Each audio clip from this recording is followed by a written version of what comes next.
discussion on the Federalist and Anti-Federalist Papers, sponsored by the Principles of Freedom Foundation. The purpose of this foundation is to provide a platform for discussing the ideas pertaining to freedom, just as was done in the town squares, churches, and taverns of the founding era of this nation. Ideally, those who listen to or participate in this discussion will have come prepared by having read the materials to be discussed today. Participating in today's discussion are Brooklyn McClure, David Bishop, Derek Harris, Juliet Bellinger, and myself, Julie Farnbach. We hope that you will continue to participate in the discussion of freedom even beyond this podcast by commenting on our Facebook group, YouTube channel, and most importantly, by having dialogue with your own family and neighbors. Okay, so today we're discussing the enumerated powers, Article 1, Section 8 of the Constitution. And I really enjoyed Madison's clear delineation of the powers, that his effort to say this is not haphazard. We are not giving inappropriate amount of power to a federal government. And so I wanted to read right actually out of his statement in Federalist 41. He says, in all cases where power is to be conferred, the first point will be decided whether such power is necessary to the public good. So each of these they've determined is necessary. And anything that passes that affirmative test then has to be made effective against the power being usurped. So he says, we have, I'm just paraphrasing, I'm sorry, but he says what we've conveniently done can be reduced into different classes as they relate to the different objects. So he's talking about the different several powers. So first we have security against a foreign danger. Second, regulation of the relationships with foreign nations. Third, maintenance of harmony and proper relations among the states. 4, certain miscellaneous objects of general utility. 5, restraint of the states from certain acts which are going to be exclusive to the federal government. And then 6, provisions for giving the power to enact all of this. So I love that he's that organized about it. He's not going to support anyone in taking powers inappropriately. So the first, very, very quickly, the first one,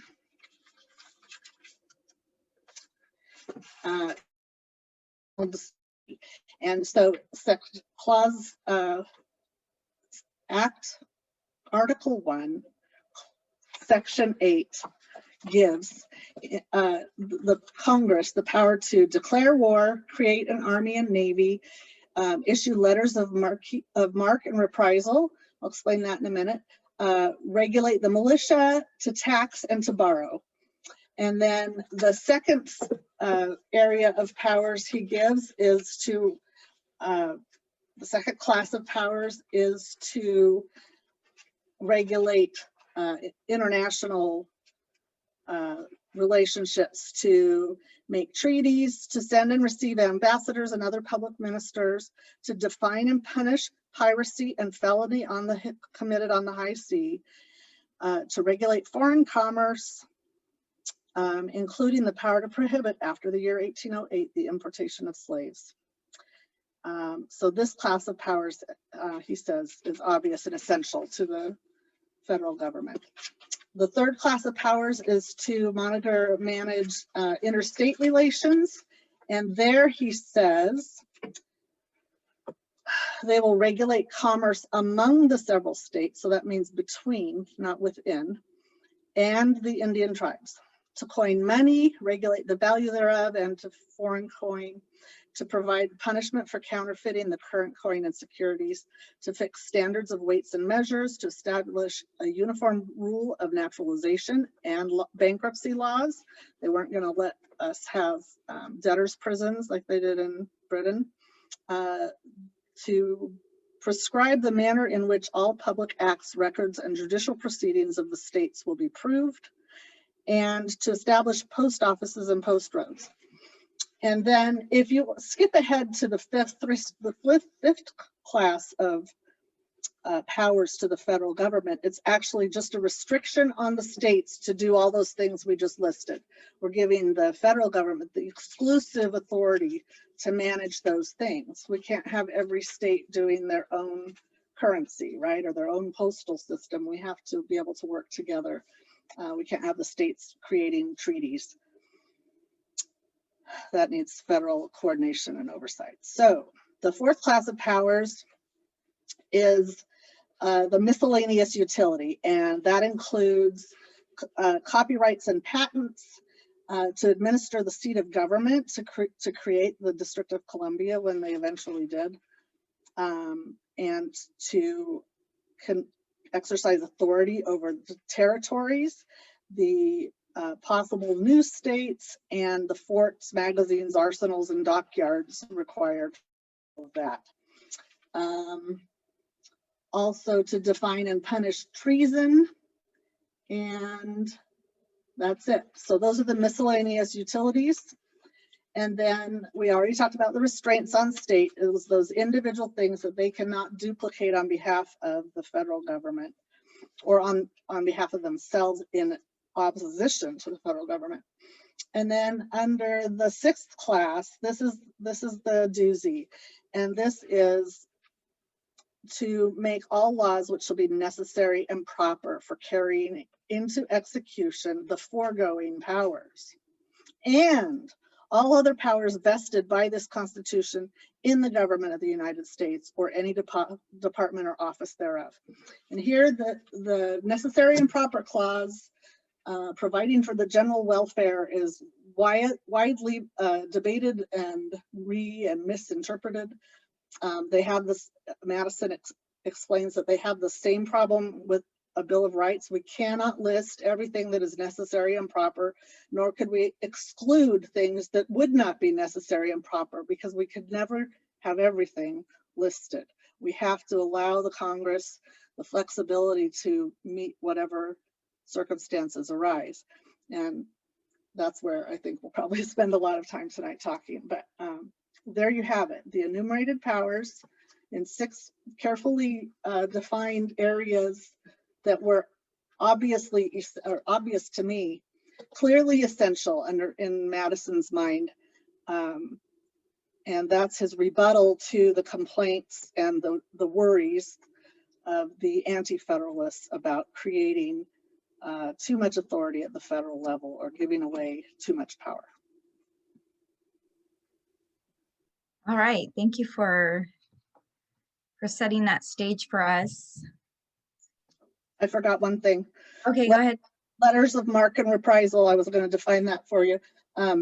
That's like giving a sheriff authority over his territory, but it's on the water.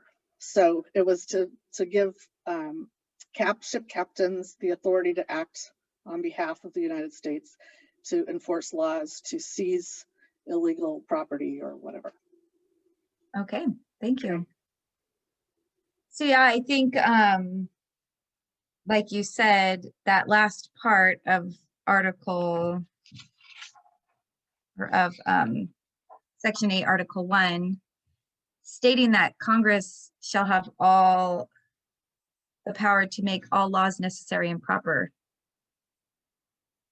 to execute those powers. So what are your thoughts on that? Is it too broad?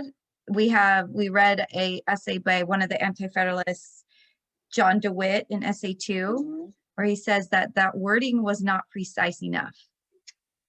I agree with that. I think, well, hindsight is 20/20. I think the power to regulate commerce was not the power to micromanage every little thing about it. If you look in the 1828 dictionary, regulate means to standardize. And I think that is what, I mean, it doesn't only mean that, to put in good order, to create methods, rules, and restrictions, customary forms.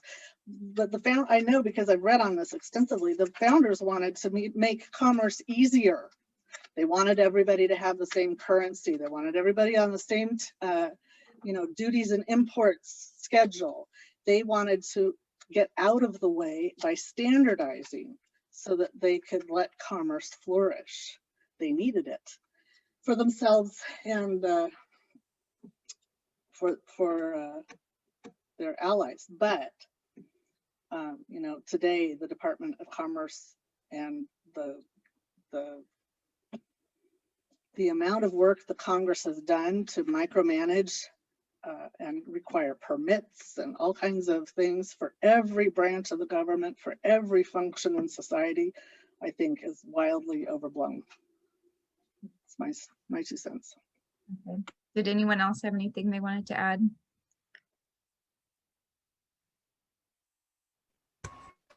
I was just thinking in terms of boundaries that guide versus boundaries that block. And I think all boundaries bring some sort of creativity, whether it's go somewhere else or find ways to get around walls. Yet for music, certain boundaries, having musical staff and notes and things help actually increase creativity. So I was just kind of thinking, within my life, where am I putting in boundaries that just block things versus, like you say, with communication, having standards for that actually enhances everything. It's like having one body that has the same nervous system versus, doing things like putting a tourniquet on your arm, which is stopping flow, and I think it takes some wisdom to determine the difference, doesn't it?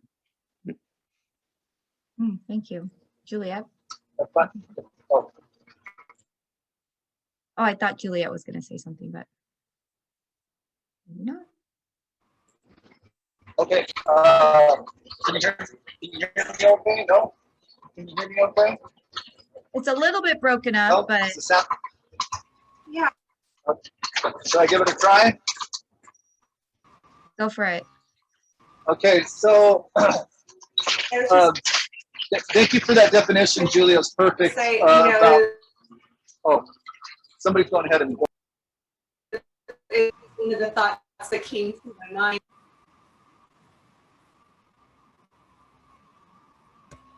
I'm sorry. I think I'm delayed. Can you hear me okay now? Yeah, it's a little bit breaking up, but Okay. Tell me if it's any better, and I'll just be quiet. Okay. it's a little bit choppy. No. Here. I'll defer to Derek. Okay. okay, well, fix your choppy because we want to hear from you. I know sometimes you can't control that. Thank you for laughing at me. So, Julie, perfect definition of regulation as a standard, coming from the word to make regulation. And we see all kinds of over-regulation where you have a standardized minimum wage that all parts of the country can't sustain. Things like bailouts and such that pick winners and losers. Terms like they're too big to fail, but just about everything in the history of our country that has been bailed out has eventually failed. So it's super important. I'm glad that the Anti-Federalists brought that to the discussion. Yeah, I know. I was speaking of bailouts with David a couple days ago. I'm trying to remember, but you had some words of wisdom with that. Do you remember? Well, in fact, as I've studied Europe versus the US, we have certain advantages. As they try to create the European Union, the states have some advantages that it's not just about a monetary union. You have the ability to flow and move people and change things according to the job markets. If you look at the car industry in Michigan, Detroit, you can move people. In fact, there's a lot of flow amongst that. But what I find is if you try to force things, if we look at the steel industry, there's some countries, there's others that learn how to do things more effectively and better. And to to try to force ours to stand in ways that are artificial actually won't last. In some ways, you need to let those die, pass on, and then move on to new things and new strengths. I find if we don't let those things go, you're actually stifling again. And it ends up, you're like trying to keep, again, using the tourniquet, you're like trying to keep blood somewhere by cutting it off. And I think you lose your life there. And because as a nation, we are not an island unto ourselves either. And that free flow extends beyond ourselves, and we can learn from and grow from others without being, so fearful, I think. I think some of our thoughts were around that, and I might be missing a few things, but I've watched that, and we do have some unique gifts and different strengths and things, and really quite an ability to move and adapt if we'll do that. That's the strengths of the states, and having both unity and both differences and unity. Yeah, I think it stems back to also somehow our culture, especially Western culture, has really hidden death and dying. I mean, most people haven't even seen a dead body. But in other cultures, you'll have the dead body there, and you'll like in Africa and some tribes, they'll dance around it and they'll celebrate it. Here, we don't want death, we don't want suffering, we don't want decline. But what we found is that death is a natural process of life, even. In fact, the opposite of death is not life. Life exists. The opposite of death is birth. But interestingly, when you have death, you have rebirth. And so when you let things die, such as an industry that's not working for your country anymore, if you will let it die, you create a space that now something better can be reborn and created. And when, like Derek said, all these industries that have tried to be propped up because, oh no, we can't have death, we can't have change, they've actually ended up dying anyway, but it's brought people into financial ruin in the process, and it's been more painful. So I think even applying that to our personal lives, like letting forms go and die that might have been with you your whole life, even people or habits or structures, knowing when it's time to let that go and time to let some new creation enter. I think that's kind of what we were discussing the other day. Yeah, and I think the difference in how I at least look for it myself is my answer fear-based. People are fearing to lose jobs. That usually fear and things that support and only strengthen against fears are there's usually things there that are constricting, I find. And the bureaucracies created by all of these regulations can't shift and change and evolve quickly.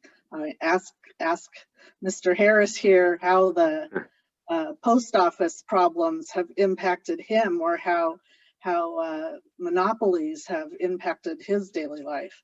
I think we have a clear signal from Juliet. I can see her moving. She's not frozen. I didn't know if you wanted to jump back in or not. Thanks. Well, I don't know if I'm on topic at this point to sign out and come back in. But I was going to say, one of the things that struck me in this week's readings was I was thinking about how such a relatively short document was what was, the foundation for our entire government. When today a single bill will be hundreds, if not thousands of pages long. And so, like you said, Julie, hindsight is 2020. And so I can sit there and I get frustrated sometimes when I read, the comment, when I read Madison's comments about, he gets defensive about, the attacks on saying that that which is for the common defense or the general welfare is too broad of a term, and Madison becomes defensive on it. So I can really see both sides, honestly, because I'm in the same camp. But again, I'm looking at it in 2021 going, those terms are incredibly broad.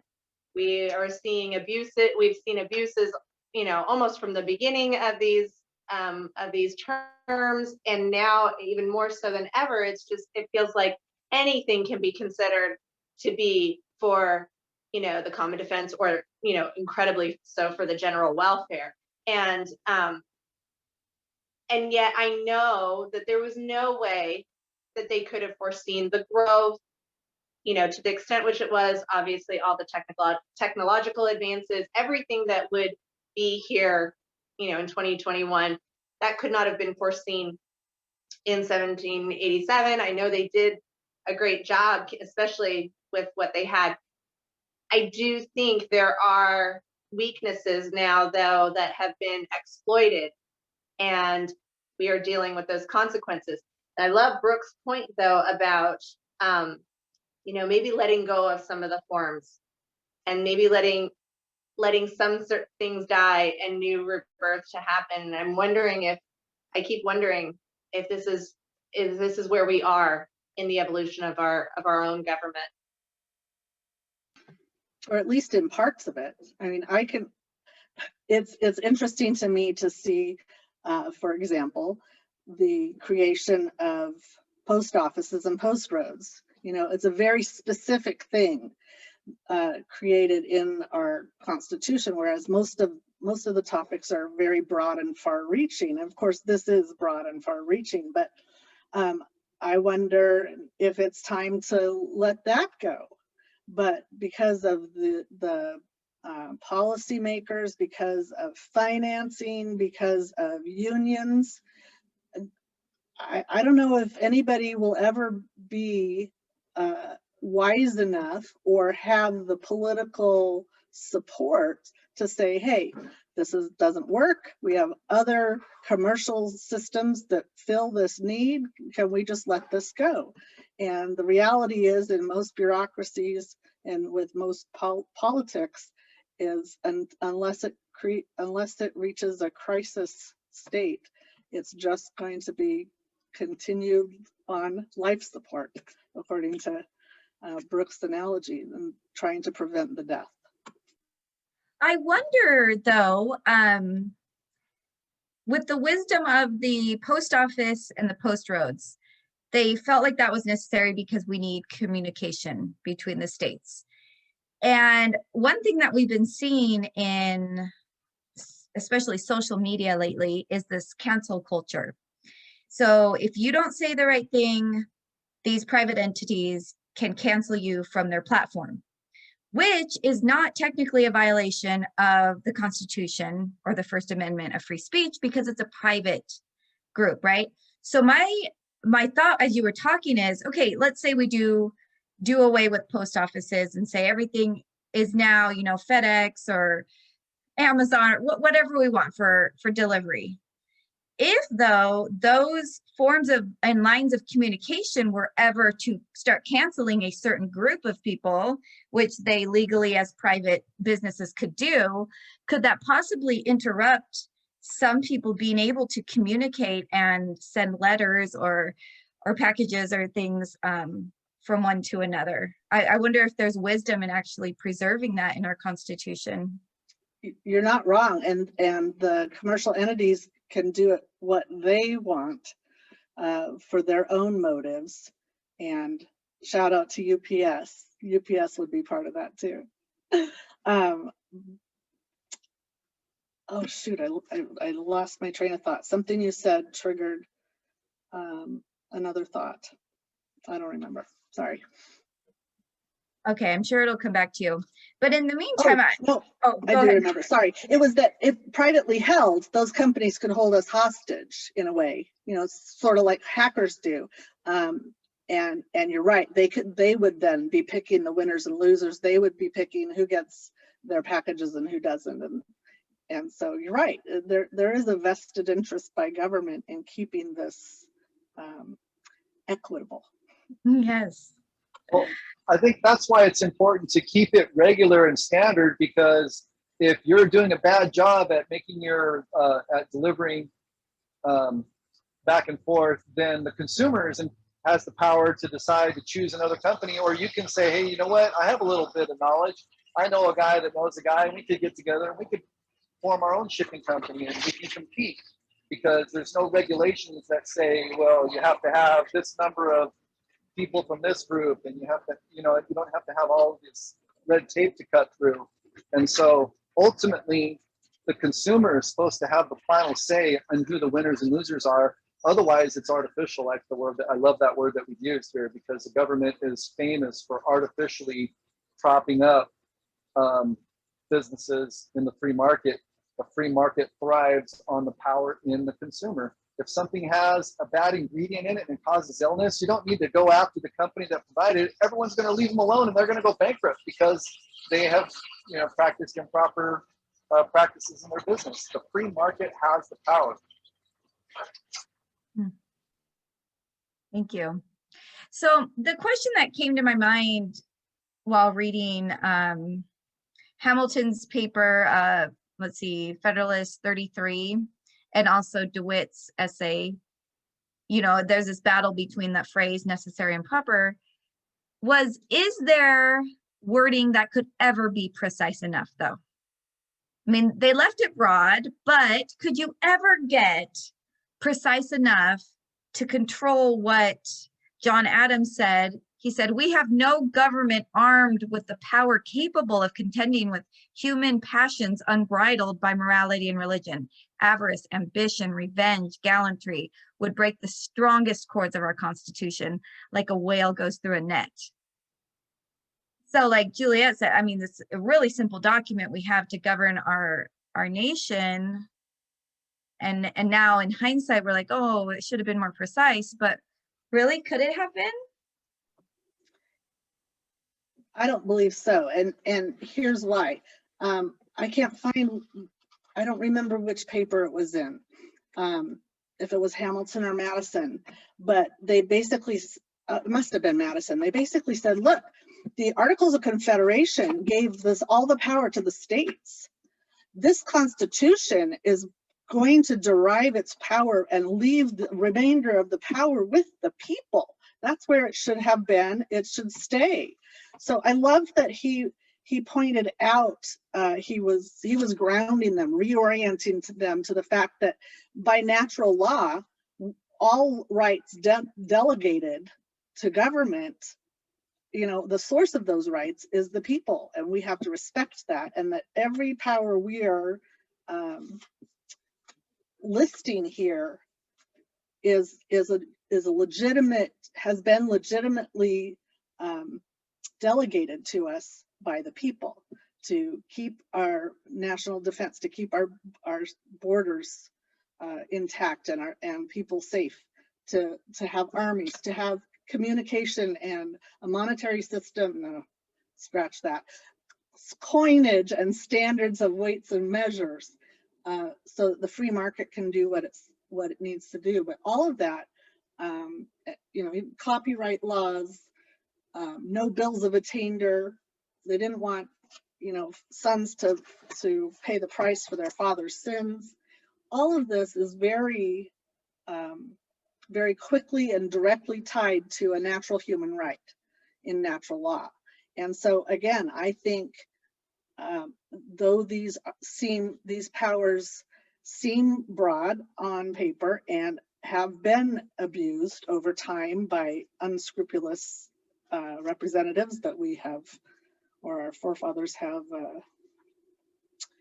voted for, I don't think that it's possible to delineate that anymore. And it all comes back down to two things: the knowing what the founders intended, because we've read and studied original documents in their own words, and knowing their character and integrity. And then the second is, so that's education, right? The second is personal responsibility. Every senator, every congressperson, every voter in the US for 240 years has had the responsibility to make the right choice. And all the things that we see today are the result of everyone's choices over that time period. And we can never create a document that is going to overcome or supersede human nature. Remember, even a police state cannot guarantee you your freedom. if every one of us was locked in a cage, we would still not be completely safe. We cannot ever be completely safe. So I thought about this a lot too, and I can't think of any words that would be more narrow, but still have the power that they needed. The Articles of Confederation were all bark and no bite. It was basically just a committee with no authority. They had to create the Constitution. I agree, Julie, and to answer your question, Brooke, also, yeah, I think it would be almost impossible to come up with more specific or precise language. Also, because I mean, so many of these men were lawyers themselves. They knew they were doing their best at the time, and you know, you think about today, what would be done.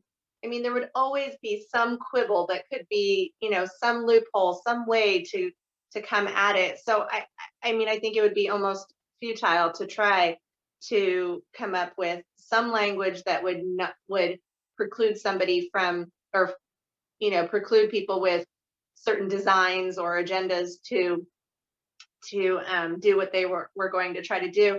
And like, you know, Julie said, then it falls back on the responsibility of the people and you know, being educated and understanding their government and keeping their representatives accountable. However, this is one of the issues I took with Madison in number 41. He was speaking specifically on the military appropriations. However, I didn't quite like what he said here. He said, because of the suspicion that was being cast on the representatives, you know, or that could potentially be cast on the representatives. And he said, ought not suspicion herself to blush in pretending that the representatives of the United States elected freely by the whole body of the people every second year cannot be safely entrusted with a discretion over such appropriations expressly limited to the short period of 2 years. And I wanted to laugh. I was like, you're kidding me. But at the same time, I understand in the context and in his time, he assumed that they would all be honorable representatives with pure intentions and, you know, similar values and virtues and things that, you know, they intended, you know, all about that intention. And to think that now, I mean, it's pretty much a given, I think, that people recognize that you can't really trust politicians, you know, like that's kind of a given, which is sad because these are supposed to be those people in a position to represent us, you know, and our lives, our pursuit, literally our pursuit of happiness. That is what we're entrusting to them when we elect them. But really what it's become is we're kind of picking, you know, who we think will do the least damage or who we hope might benefit us in some way. I mean, that's really what it's come down to at this point. I know that sounds so cynical, but it's the truth.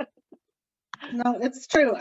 In our last election, I got the choice between voting for somebody who was brand new and a little off in left field, or somebody who knew the system and had pre-existing relationships. And I chose the person who was going to have impact and be effective. And at the same time, I hated making that choice because while I knew the other person would accomplish nothing, I knew that there was a risk that this other person would accomplish bad along with the good that I hope will happen. There's no way, there's no utopia. It all comes down to our own personal integrity. If we're not doing the right things, we don't have a leg to stand on to cast blame on other people doing the same thing. Yeah. David, did you have something you wanted to contribute? Oh, I just thought it was interesting. I was looking a few days ago about regulations as we define them, like prohibitions against things, and the comparisons between the different states. And I actually think it's fantastic that there is a difference in states, because you see in places where it's quite different from others. Probably surprisingly, California has the most. It's like 395,000 regulations. And Idaho has the least. And there was an article I looked at about Idaho, where the governor was talking about how they'd removed 1,800 pages of regulations. So they were actively pulling this away, and they said they had touched like 75% of their laws looking at them. And they knew they had started with low-hanging fruit because it just felt good. Like they'd had laws on restrictions on the books about some game show that had never been filmed, you know, just like, and they're like, we know that's the case, but we're trying to declutter. And so it's just kind of fun to read that there are groups. And it's interesting because Idaho by percentages had the most move-ins. Now I don't know that all corresponds, but there is that movement, and there is, and so but it's kind of, you know, we talk about, well, could you put enough precise wording on it? And they said there's some, as of 2020, some 416 million words of regulation, you know, and so it's incredible. But I look at the good there too, that there are those looking at it, and how do we simplify and do that? And it's kind of a natural thing. My house gets cluttered every day, so. That's interesting, because that makes me think of I have a friend that was talking about buying a house in a state like Idaho, or I think it was Wyoming, and said that there was only 1 or 2 forms that they had to sign. And then you look at California, and it's like, what, you seem like you go through 50 to 100 papers to initial or sign here and sign there. So when we boil it down, it's not just the government that needs to be moral, it's the people, the citizens, because all you have to do is say, well, I didn't agree to that. I need you to pay for my new bathroom, or, you know. So they try to circumvent that by regulating it, over-regulative to those of us that have a conscience and that have a moral compass, and to those that don't. That's why the Constitution is only going to work if people have a standard morality. So I think what I'm looking for is the government not to block the natural consequences. Right. So if California, due to regulations, loses companies and things, that ought to happen. That would be the natural course of letting things die. But those who supportive, there will grow there, and it supports the whole union. So I think as a parent, if we block natural consequences, we block learning. You know, so I think that's part of the role I look for in the government, is to not do that, but to support natural consequences. And anyway. That's a great point, because to the contrary, guess what California does? If you leave California as a business, you still owe for the next 10 years taxes to the state of California, which is where you began to prosper. Isn't that just mind-boggling? You know, all these discussions, it brings up another thought that had come while I was reading Federalist 33. And kind of a tangent off of your thought, Julie, about, well, what's there to do? We need to educate, but there's a third choice too. And because my thought is, you can educate people in these different forms of government, but there's a chance that the people don't want this form of government anymore. So we said, oh, the people entrusted their representatives back in 1787 with this form of government, but there's a possibility that the people today don't desire that form, because I kept thinking of the children of Israel who were in slavery for hundreds of years, right? And when they're released, they're physically let out of bondage. Mentally though, socially, emotionally, they could not break out of that in that whole old generation. They had to wander for 40 years for a whole generation to die off before they could actually really imbibe the feelings of freedom and living free. And you see it too, you know, after the Civil War. Okay, the slaves have been emancipated. Well, now what? They're used to being taken care of, and so to have not only the skills to start your own business or to provide for your family, but also the mental and emotional and the societal support to do that, that wasn't there for them either. So it's taken them, many of those families, you know, generations to come out of that. You see it modern day with women, especially who are in domestically violent situations, or children who come out of situations like that, where they're used to being in bondage. it's almost easier to physically remove, but then you have this whole rehabilitation process of having them know how to live free. And so I just wonder if people today, because we do have so many regulations, which means bondage, which means most of our children, even our generation, have grown up in bondage to a certain extent. And to many, that's very comfortable because we're used to it. So do the people, what are your thoughts? Do you think people today really want less regulation because that opens them up to more risk? Or do you think they like being cared for and sacrificing some of their freedoms in the process? I don't want to take too much more time because I've had more than my share today, but I had a really good conversation with somebody online the other day after seeing an article written by somebody from my generation, and I think I'm at least 10 years older than all the rest of you, but about our perspective on the changes that are happening in our country, because we grew up during the Cold War, and our media, our TV, our movies were our social studies lessons at schools were saturated with our fear of the Soviets and were they going to nuke us. And in the Soviet Union, you can't think what you want and you can't say what you want. You have to be obedient and submissive and hide in your house. And, oh boy. Anyway, our kids, my kids, who are all now in their 20s, have no idea what it was like to spend the first 18 years of their lives with a stark contrast right in front of them. And so the purpose of this article the other day was that our generation, the X generation that grew up in the 70s and 80s, need to step up and put their foot down and say, look, we understand.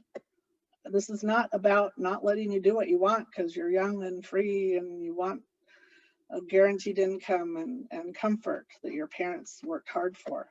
So anyway, I don't remember why I brought that up, but there you have it. That's a shared experience that's generational that some people have not had. All right, thanks for sharing. Were there any other thoughts anybody wanted to share before we wrap it up?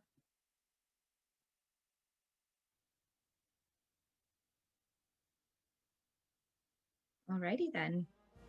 Okay, well, that was a great discussion and we will see you all next week.